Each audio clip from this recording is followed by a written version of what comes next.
Welcome to my Moons of Peril guide.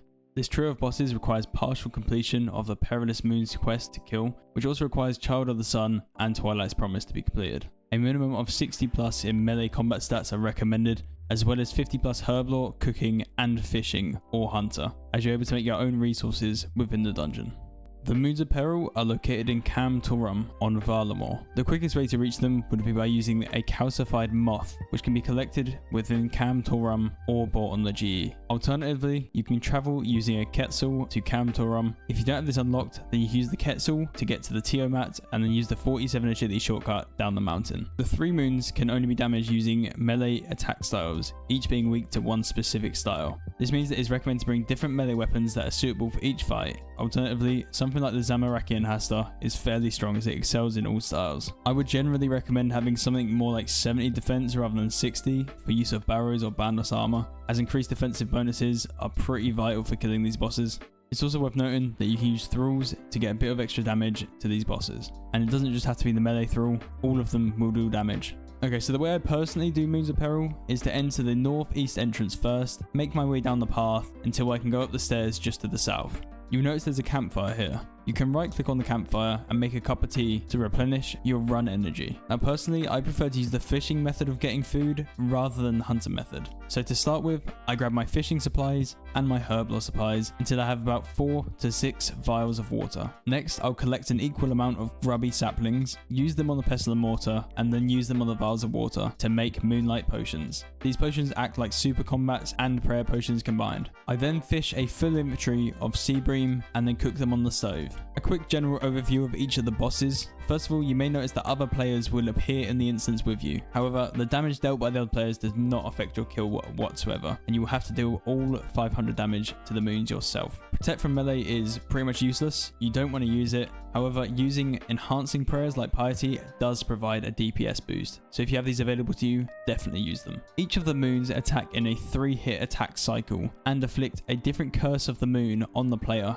which places a unique debuff during the fight. The curse will be based off of the stacks applied to the player, applying 1, 2, and 5 stacks based on each successful hit of the 3-hit attack cycle. Additionally, each moon has varying amounts of flat armor, which reduces the damage dealt to the boss by a set amount. Each of the moons attack with slash, and during the fight, one of the moon glyphs will be lit up, indicating where the player should stand in order to reduce the incoming damage. The glyph's location will change after every 2 of the moon's 3-hit cycle attacks, and will always follow the same rotation, as do the moon's special attacks.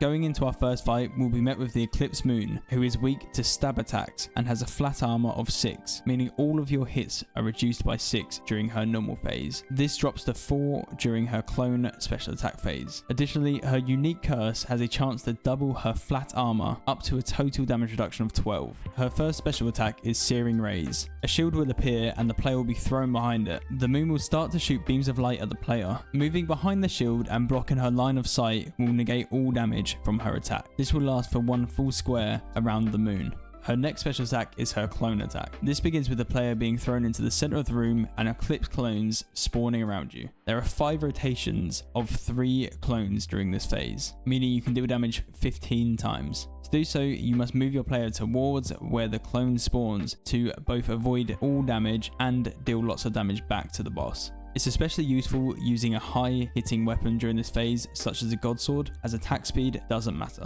Once you defeat the Eclipse Moon, you will be teleported to a different part of the cave. Make sure to replenish your run energy, and now it's time to fight the Blue Moon. The Blue Moon is weak to crush and has a flat armor of -5, meaning all damage dealt to her is increased by 5. This makes weapons which hit multiple times incredibly effective, such as the Scythe or the Jewel Makwahitl, which is a reward from the Lunar Chest. I'll touch more on this later. The Blue Moon's curse causes your next attack to be cancelled. This occurs at 18 stacks, after which all of the stacks will be reset. The Blue Moon's first special attack is her Weapon Freeze attack, which removes the player's weapon and places it in a block of ice. The player must attack the block of ice, which has been highlighted with the glyph under it. Spikes will shoot out of the ground, which may require the player to move to a different tile to avoid them. You should be able to attack the block of ice twice each time before having to move. Her other special attack is Frost Storm. 2 braziers will be extinguished on opposite sides of the room. The player should relight both braziers whilst avoiding the storms. Colliding with the storms will result in the player being damaged and their run energy turned off. During this phase, the moon will heal herself on 5 separate occasions occasions for 10 health for each brazier which is unlit, up to a maximum of 100 health healed. Once again, once you've killed the blue moon, you will be teleported to another part of the cave.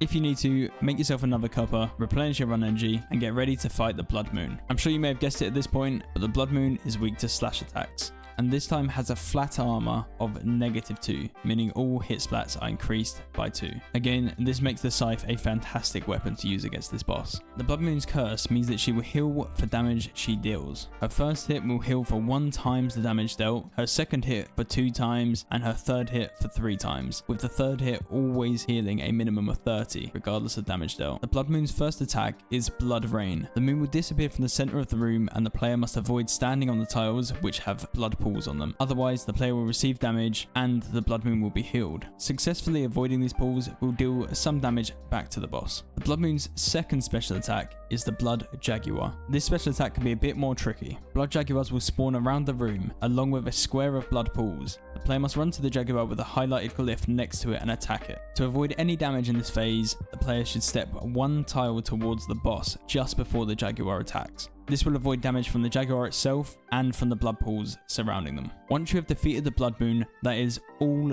3 moons defeated, and you are now ready to receive your loot from the lunar chest. If you followed the same rotation as me, you'll be able to run to the end of the room and go through the next entrance, and you will find the lunar chest. This chest functions fairly similarly to that of the Barrow's chest, and grants plenty of useful rewards, including things like water orbs, super combat, a couple of different herbs and seeds, and a couple of unique bone types and blessed bone shards, which are especially useful for Iron Men to gain prayer XP.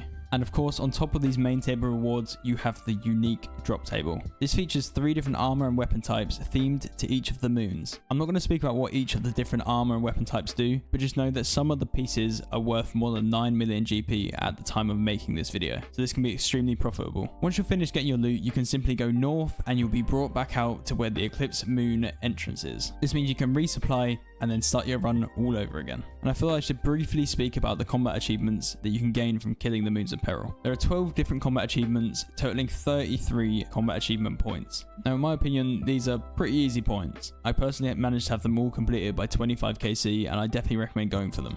For me, it made that initial learning process just that little bit more enjoyable. Anyways, I hope this guide helped you. Let me know in the comments if I missed anything, or if there's a specific video you'd like me to make. Thank you for watching, and I'll see you guys next time.